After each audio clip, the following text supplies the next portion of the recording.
Are STD testing companies breaking the law? According to one influencer, one might be. But is that really true? Let's go ahead and get into it and talk about mandatory reporting laws. I'm Robert from Shameless Care. And I'm Anna with Shameless Care. All right, let's go ahead and get into it. Now, Anna, you are a PA. Yep. You see patients every single day. I do. Why don't you tell us about mandatory reporting laws and how they impact your work? Absolutely. Well, the first thing that's super important is that each state has its own set of laws and regulations when it comes to what you need to report. So don't take what I say as canon for your state or location because we're just in the Midwest over here. But for me, what I've had to report in the past, things like child abuse, elder abuse, and of course, STIs. When those come back positive for my patients, I do have to report those to the health department. Yeah, so every state has mandatory reporting of certain things. Child abuse, like you said, but certain infectious diseases as well.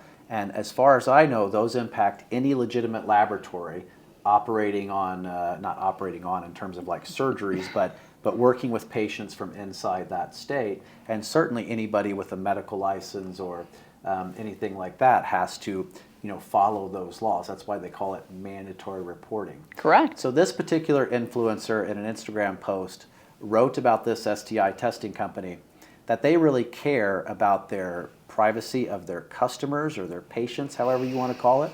And so she said that while they have to report positive STI cases to the local authorities for statistical purposes, that they will withhold the patient's name.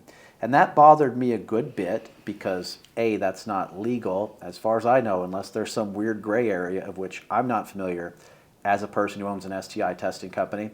But also it gives the impression that companies like ours do not care about people's privacy, which is absolutely not true. So Anna, I'm going to show everybody on the screen right now the mandatory reporting form. First, I'm going to show them the law from Iowa. Okay. Just as an example, I just went to Google and picked one of the 50 states. So let's look at that law from Iowa right now on the screen. And now I'm also going to show you the actual form. And in Iowa, both the provider and the laboratory have to fill out this form. And now notice that it's asking for the first and last name of the patient. Now, Anna, what do you think would happen if that particular STI testing lab filled out that form in the state of Iowa and just wrote none of your business under the first and last name section? What do you think might happen? Oh, they'd be getting a phone call pretty darn quickly from that health department saying, nope, try again. We need this information. So it's a gross violation to what they need. Yeah, again, unless they're operating and there's some sort of gray area of which we're just not familiar. But in my view, these laws are crystal clear. You have to give that patient's information. And I don't appreciate being painted in the light of doing the wrong thing when in fact, that is the law. I will tell you that generally speaking, there's no sort of contact tracing or anything like that. Primarily what they're wanting to do is close the loop. So that physician's name who ordered the lab test in the first place is on that report, or that PA or that nurse or whoever did it. And then notice right now I'm going to show you the section where they're talking about treating gonorrhea and chlamydia.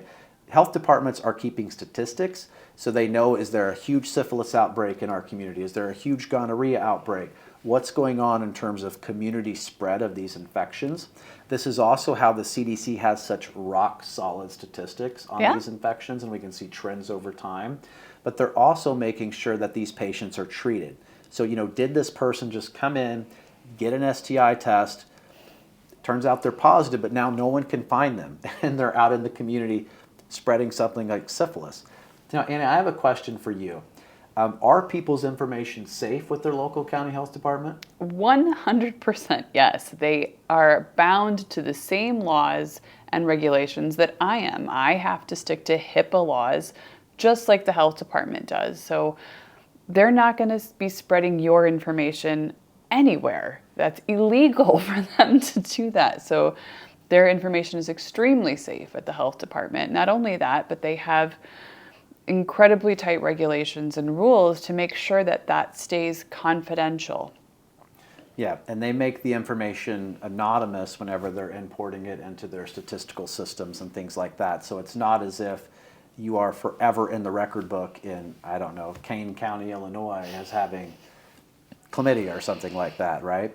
So to me, this is just a case of there's all these STI testing companies popping up all over the place, and I'm worried that we're eventually going to have more regulation, which is maybe warranted, I don't know, and make all of this more expensive for the consumer, or maybe even make it impossible for people to do, at-home STI testing or STI testing in the way that we do it at Shameless Care. Well, Anna, thank you so much. Of course, my pleasure. All right. Bye, everyone.